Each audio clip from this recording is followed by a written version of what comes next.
오늘 본문 시편 49편은요. 제2권에 나오는 고라 자손의 시 중에서는 마지막 시입니다. 이후에 3권에서도 나오고 계속해서 나오겠지만 우리가 보는 이 2권에서는 이제 고라 자손의 시는 마지막이죠. 시편 42편부터 48편까지 우리가 고라 자손의 시를 계속 묵상하면서 이 지금까지 핵심 구절을 꼽으라면 저는 이 42편과 43편에 나오는 내 영혼아 어찌하여 낙심하느냐 너는 하나님께 소망을 두라. 저는 이 구절을 뽑고 싶어요. 아마 이 구절이 아마 제일 핵심 구절로 저는 생각을 합니다. 시인은요, 세상 그 어떤 것보다 하나님 앞에 소망을 두고 하나님을 찬양하는 것이 우리의 가장 큰 인생의 목적이자 즐거움이라고 노래합니다. 그런데 오늘 본문에서는요, 우리가 기존에 읽었던 이 고라 자손의 시하고는 조금 다른 느낌의 내용을 담고 있는 것 같습니다. 본문은요, 지혜시로 분류합니다. 세속적인 삶에 대한, 특히 부유함에 대한 한계에 대해서 잘 설명하면서 이것을 하나님의 진리와 어떻게 연관이 있는지를 잘 대조해서 알려주고 있죠. 그래서 이 시편 49편을 읽으면요, 마치 한 편의 잠언을 읽는 듯한 느낌을 받게 됩니다. 우리 1절부터 함께 볼까요? 오늘 본문 1절 함께 읽겠습니다. 뭇 백성들아 이를 들으라, 세상의 거민들아 모두 귀를 기울이라. 아멘.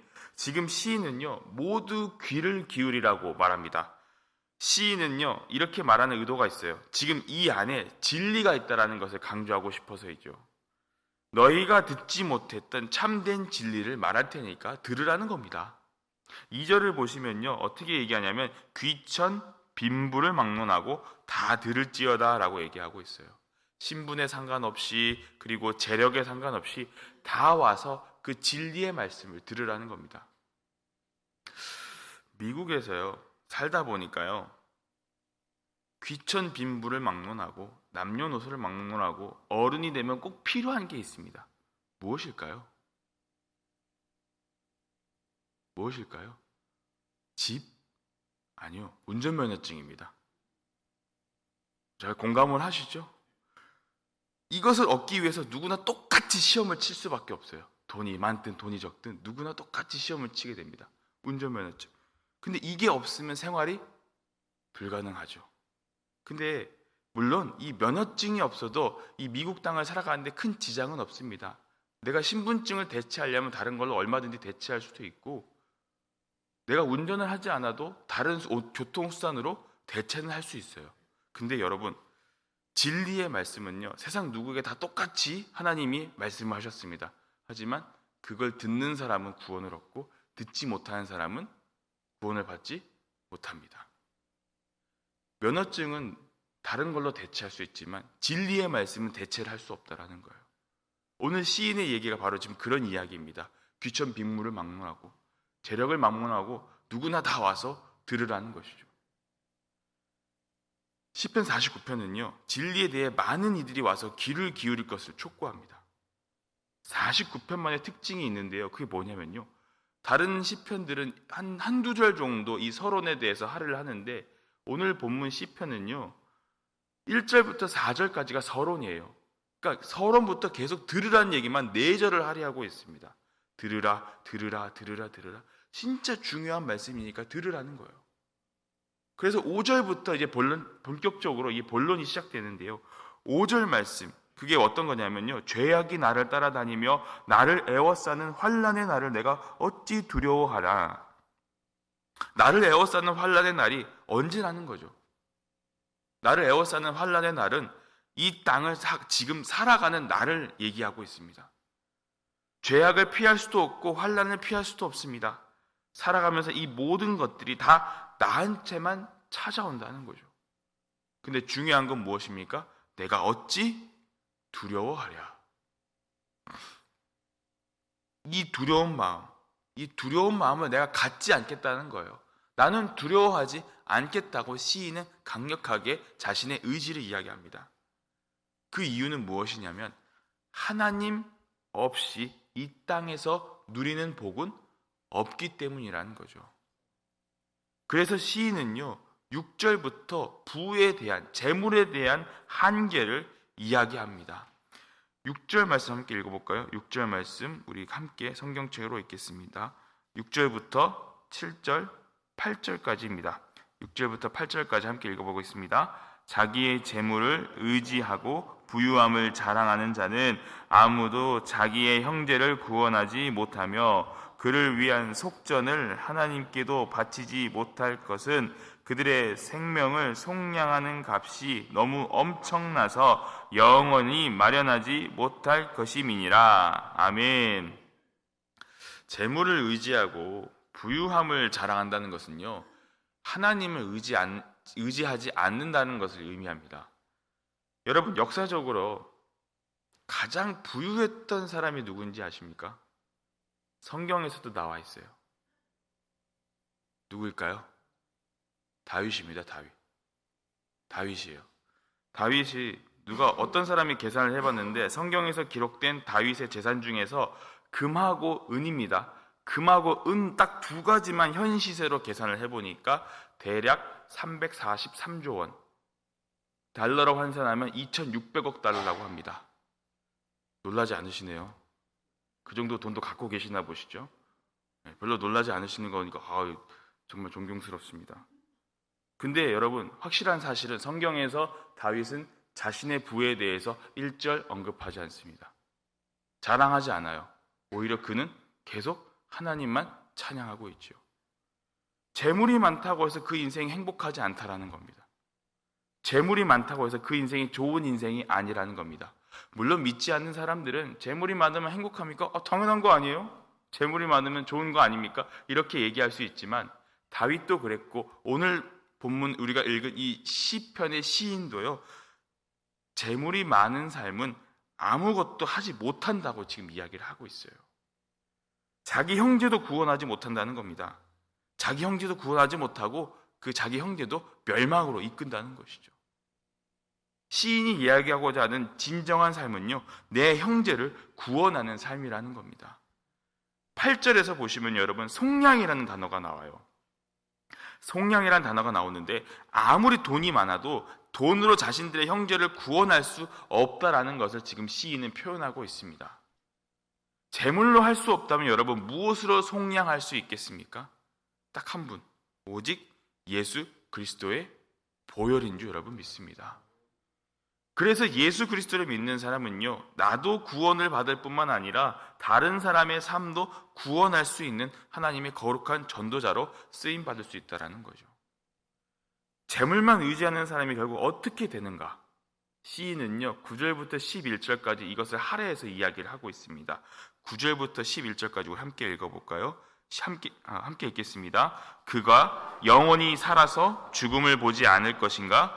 그러나 그는 지혜 있는 자도 죽고 어리석고 무지한 자도 함께 망하며 그들의 재물은 남에게 남겨두고 떠나는 것을 보게 되리로다.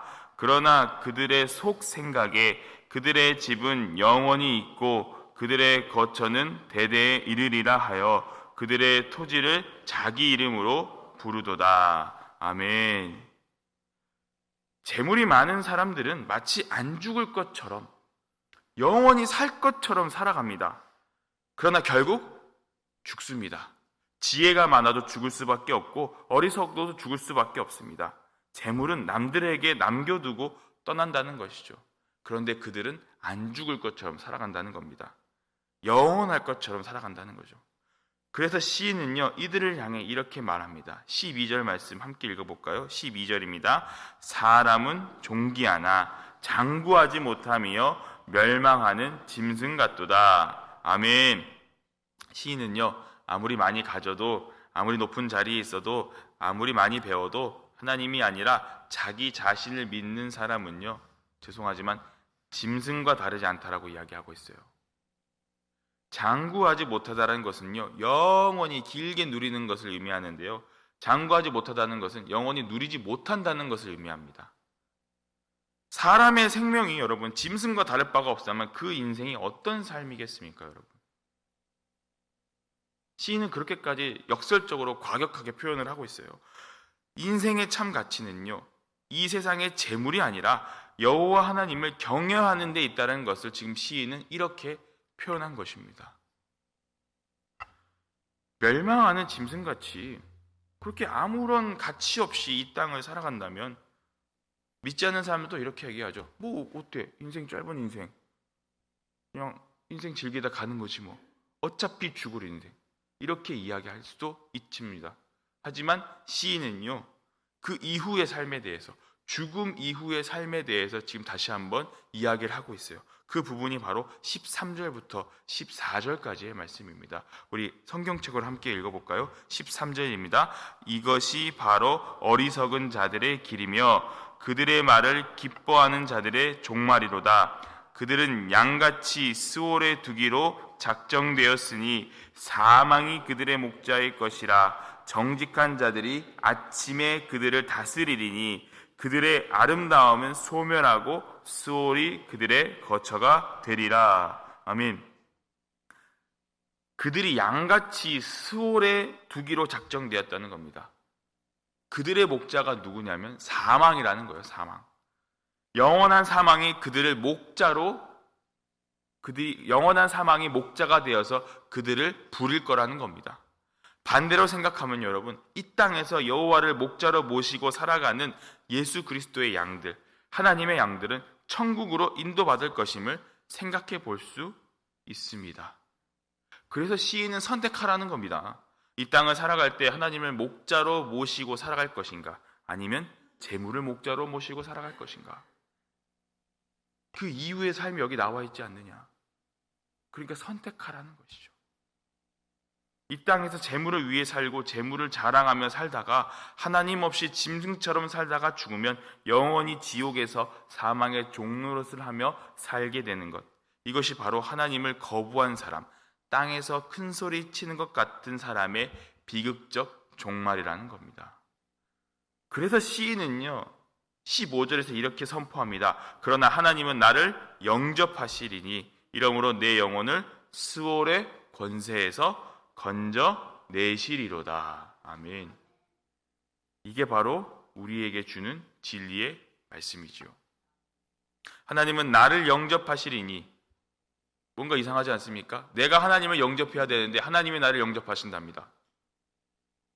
이해가 되십니까? 너무나도 특별한 말씀 같지 않습니까? 물론 성경 말씀이 다 특별하지만 하나님이 나를 영접하신다고 합니다. 내가 하나님을 의지하고 재물을 자랑하지 않고 하나님을 자랑하였더니 하나님이 나를 영접해 주신다는 겁니다. 내가 죽고 나면 돈도 재산도 명예도 아무도 날 도와줄 수 없는데 스올의 권세에서 나를 건져내 주시는 이가 누구입니까? 하나님이시라는 것이죠. 우리가 하나님을 믿는 이유가 바로 여기에 있다라는 겁니다. 내 영혼아, 네가 어찌 낙심하여 어찌하여 내 속에서 불안해하는가? 너는 하나님께 소망을 두라. 그가 나타나 도우심으로 말미암아 그래서 내가 하나님을 여전히 찬송하리로다. 재물로 할 수 있는 위로와 도움이 어디에 있다라는 겁니까? 하나님께 있다라는 겁니다. 재물을 의지하지 않고 하나님을 의지하는 자들이 결국에는 승리한다고 오늘 시편의 시인이 이야기하고 있는 것이지요.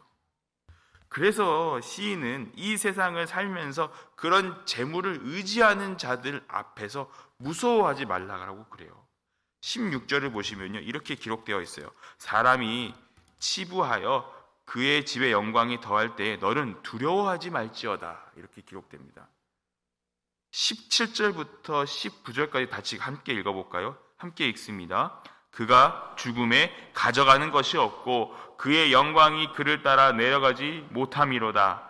그가 비록 생시에 자기를 축하하며 스스로 좋게 함으로 사람들에게 칭찬을 받을지라도 그들은 그들의 역대 조상들에게로 돌아가리니 영원히 빛을 보지 못하리로다. 아멘. 결국엔 뭡니까? 두려워하지 말라는 이유가 뭡니까? 그가 죽으면 가져가는 것도 없고 그의 영광도 죽음 앞에서는 아무것도 아니라는 거예요. 그들은 결국 죽음 앞에서 아무것도 아니라는 것을 알기에 그들이 여러분을 핍박해도, 그들이 나를 핍박하고 그들이 하나님을 부인한다고 할지라도 우리는 두려워하지 말고 오직 하나님을 의지하라는 겁니다. 이게 오늘 49편에서 이야기하는 진리의 말씀이라는 거죠. 제가 이 시편 49편을 묵상하면서 아주 오래전에 불렀던 주일학교 찬양이 생각났어요. 돈으로도 못 가요? 하나님 나라. 힘으로도 못 가요? 하나님 나라. 어떻게 하면 갈 수 있다고 후렴에서 이야기하죠? 거듭나면 가는 나라. 거듭나면 가는 하나님 나라. 그 다음에 마지막에 믿음으로 가는 나라, 하나님 나라. 49편을 묵상하면서 부르면 이게 딱 들어맞는 것 같습니다. 오늘 어린 시절에는 그냥 이게 믿음으로만 갈 수 있는 거구나 라고, 하나님 나라가 이런 거구나 라고 생각했었는데, 제가 나이를 먹고 어른이 되고 이 세상을 살아가다 보니까 다시 이 찬양을 찾아보니까 왜 하나님 나라는 믿음으로밖에 갈 수 없다라는 것을 오늘 이 시편 49편이 우리에게 이야기해 주고 있는 것 같아요.